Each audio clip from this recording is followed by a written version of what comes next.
जो स्टूडेंट 28 फरवरी को कृषि अर्थशास्त्र का पेपर देने जा रहे हैं, उन सभी स्टूडेंट के लिए आज का यह क्लास सबसे इम्पोर्टेंट है। ऐसे ही आपका पेपर 2023 में मतलब 28 फरवरी यानी कि आज आपका पेपर ऐसे ही आएगा। इस पेपर को सॉल्व करके ही आपको बोर्ड परीक्षा में जाना है।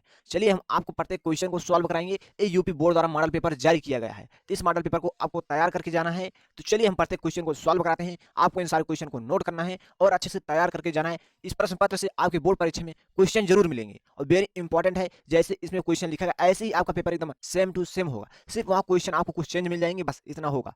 तो हम समझते हैं कि आपको हमारे द्वारा दी गई जानकारी जरूर समझ में आया होगा। यदि आपको समझ में आया तो वीडियो को लाइक करके चैनल को सब्सक्राइब कर लीजिए, जिससे कि हर नए वीडियो का नोटिफिकेशन आपको बिल्कुल समय समय पर मिलता रहे। तो चलिए हम इस क्लास को शुरू करते हैं। देखिए यह प्रदर्शन प्रश्न पत्र 2022 और 23 के स्टूडेंट के लिए है, केवल कृषि भाग 2 के परीक्षार्थियों के लिए है। ठीक, हम आगे देखते हैं। यहाँ आप देख सकते हैं आपको समय 3 घंटा 15 मिनट, पूर्णांक आपका 50 का होगा। प्रारंभ के 15 मिनट परीक्षार्थियों को प्रश्न पत्र पढ़ने के लिए निर्धारित है। निर्देश पहला देखिए, सभी प्रश्न अनिवार्य है। जो आपको प्रश्न दिए सभी प्रश्न आपके लिए अनिवार्य है। प्रश्न संख्या 1 से 5 तक के बहुविकल्पी प्रश्न, मतलब आपको 5 बहुविकल्पी प्रश्न दिए जाएंगे। और प्रश्न संख्या 6 से 10 तक का निश्चित उत्तरीय प्रश्न, मतलब आपको 6 से लेकर के 10 तक मतलब आपको 5 प्रश्न दिए जाएंगे। निश्चित उत्तरीय प्रश्न 1 अंक के, ठीक, जिसका उत्तर आपको एक वाक्य में लिखना होगा।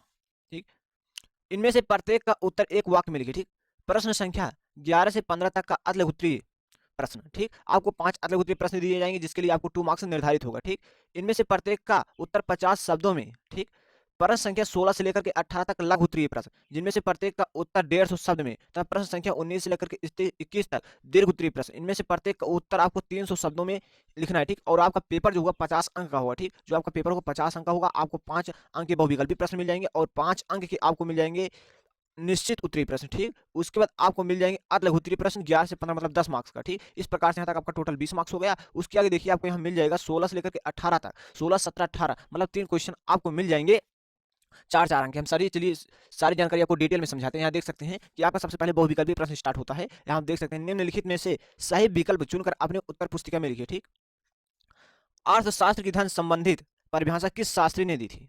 आपको दिया गया है पहला मार्शल, दूसरा एडम स्मिथ, ठीक, और दूसरा दिया गया, तीसरा आपको दिया पीगू, चौथा आपको दिया रॉबिन्स। ठीक, इसमें आपका विकल्प नंबर सेकंड सही हो जाएगा, एडम स्मिथ।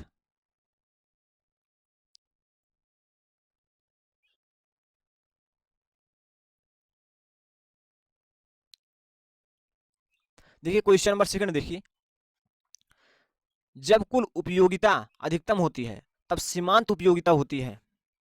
जब कुल उपयोगिता अधिकतम होती है तब सीमांत उपयोगिता होती है। यहाँ का पहला दिया गया है अधिकतम, दूसरा आपको दिया गया ऋणात्मक, तीसरा आपको दिया गया शून्य, चौथा आपको दिया गया, इनमें से कोई नहीं। जब कुल उपयोगिता अधिकतम होती है तब सीमांत उपयोगिता शून्य होती है। क्या होती है? शून्य होती है। तो आपका इसमें विकल्प नंबर सी राइट हो जाएगा। तो चलिए हम आगे देख लेते हैं।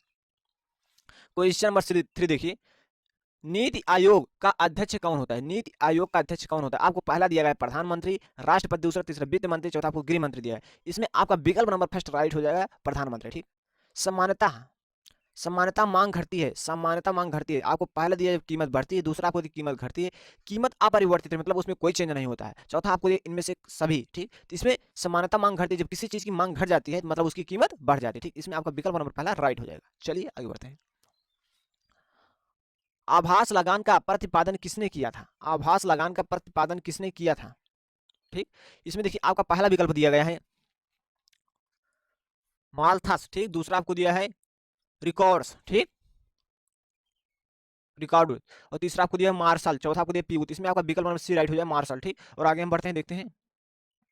यहाँ आपको निश्चित उत्तरीय प्रश्न मिल जाएगा। ठीक, इसमें आपको देखिए पहला क्वेश्चन हमारा क्वेश्चन नंबर 6 देखिए, उत्पादन के 2 संसाधनों के नाम लिखिए। उत्पादन के 2 संसाधनों के नाम लिखिए। आपको लिख देना है, पहला आपको लिख देना है भूमि, आपको पहला लिख देना है भूमि, और आपको आपका पहला हो जाएगा भूमि, दूसरा आपको लिख देना है श्रम। क्या लिख देना है आपको? दूसरा श्रम लिख देना है। ठीक, श्रम लिख देना। अब यहाँ देखिए आपका क्वेश्चन नंबर 7 देखिए, उपयोगिता क्या है आपसे पूछ रहा है। क्या पूछ रहा है? उपयोगिता क्या है? तो आप बता देना है आपको, किसी वस्तु या सेवा का उपयोग करने से हमें जो संतुष्टि प्राप्त होती है उसे उपयोगिता कहते हैं। आप लिखना चाहें तो लिख सकते हैं, हम यहाँ नोट कर दे रहे हैं। चलिए नोट कर लीजिए। किसी वस्तु किसी वस्तु किसी वस्तु या सेवा किसी वस्तु या सेवा का उपभोग उपभोग उपभोग करने, ठीक, उपभोग करने से हमें हमें जो संतुष्टि प्राप्त होती है, संतुष्टि प्राप्त होती है, प्राप्त होती है उसे ही उपयोगिता कहते हैं।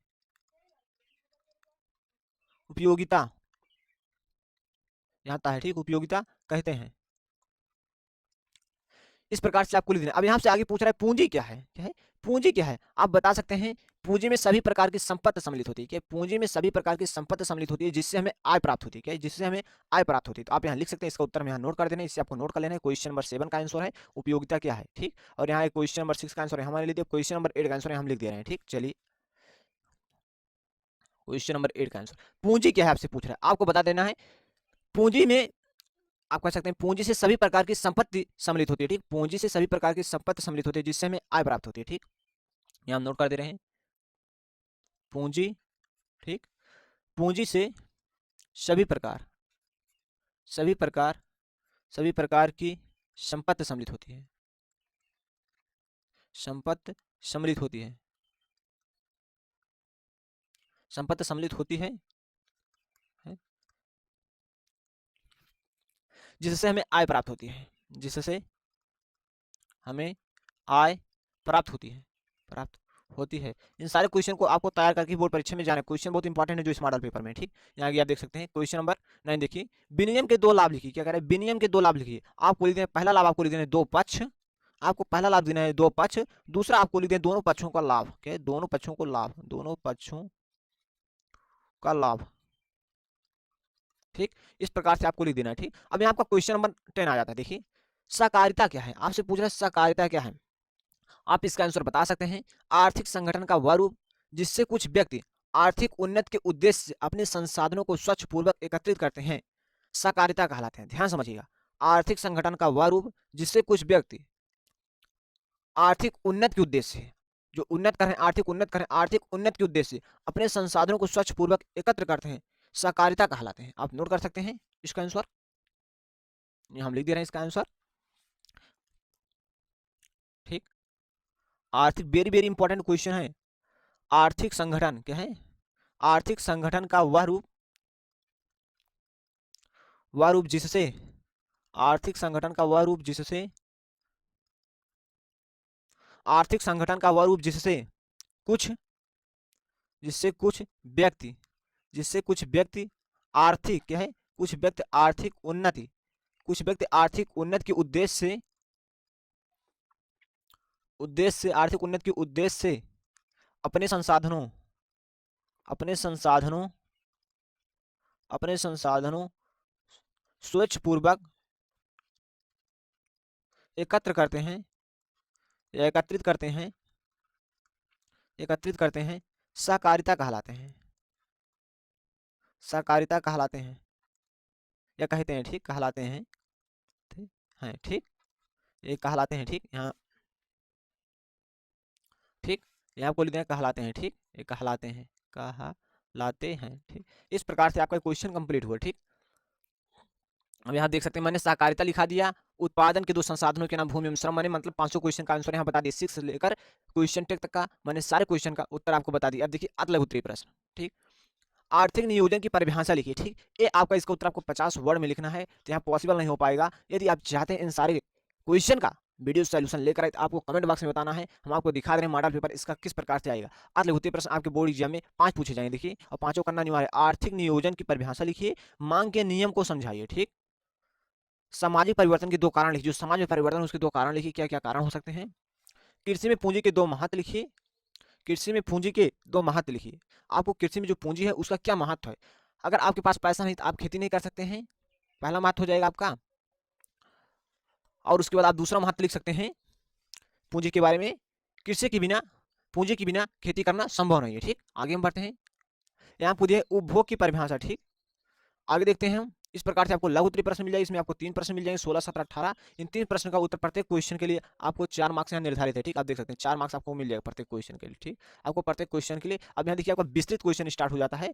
क्वेश्चन नंबर 19 का है, मार्शल द्वारा दी गई अर्थशास्त्र की परिभाषा की आलोचनात्मक व्याख्या कीजिए, और अथवा आपको दिया गया दोनों से एक ही करना है, मतलब बाजार का अर्थ क्या है इसका वर्गीकरण लिखिए, ठीक। ये क्वेश्चन नंबर 6 मार्क्स का क्वेश्चन है, ठीक। इसमें दोनों में से आपको एक करना है, क्या दोनों में से आपको एक करना है। आगे देख सकते हैं आप, भारत में जनसंख्या वृद्धि के क्या कारण है तथा इस समस्या को दूर करने के उपाय बताइए, ठीक। और आपसे पूछा सकारात्मक के सिद्धांतों का वर्णन कीजिए, ठीक। यहाँ आपको अथवा दोनों में से एक ही करना है, ठीक।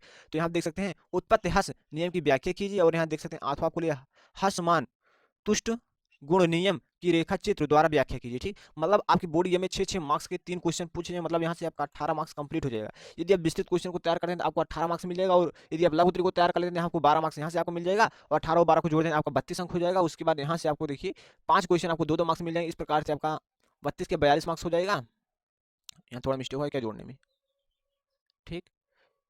18 हो गए, यहाँ आपको 3 क्वेश्चन मिला, इससे आपको 18 मार्क्स मिल जाएगा। 18 और 4 3 12, ठीक। इन दोनों को आप जोड़ें तो यहाँ पर 30 अंक यहाँ तक पक्का हो जाएगा, ठीक। अब यहाँ से आपको 30 अंक मिल जाएगा, और 5 क्वेश्चन आपको 2-2 अंक मिले तो आपका 40 अंक हो जाएगा, और 5 क्वेश्चन आपको 1 अंक मिले 45, और 5 आपको बहुविकल्पी प्रश्न मिलेगा। इस प्रकार से आपका 50 अंक का पेपर 2023 मतलब 28 फरवरी कृषि अर्थशास्त्र का पेपर दूसरी मीटिंग में ऐसा ही आएगा। तो आपको इस प्रश्न पत्र को तैयार करके ही जाना है और समझ कर ही जाना है। इस पैटर्न पेपर को समझ लेना है, कितने क्वेश्चन आपके बोर्ड एग्जाम में 1 मार्क्स से पूछे जाएंगे, कितने क्वेश्चन बहुविकल्पी पूछे जाएंगे, कितने क्वेश्चन 2 मार्क्स से पूछे जाएंगे। तो हम समझते हैं कि हमारे द्वारा दी गई जानकारी अच्छी ही लगी तो वीडियो को लाइक करिएगा, और चैनल पे नया है तो चैनल को सब्सक्राइब करिएगा, और इस वीडियो को शेयर करना ना भूलें। अगला वीडियो आप किस टॉपिक पर चाहते हैं तो कमेंट बॉक्स में जरूर बताइएगा। चलिए मिलते हैं किसी दूसरे वीडियो में, तब तक के लिए जय हिंद।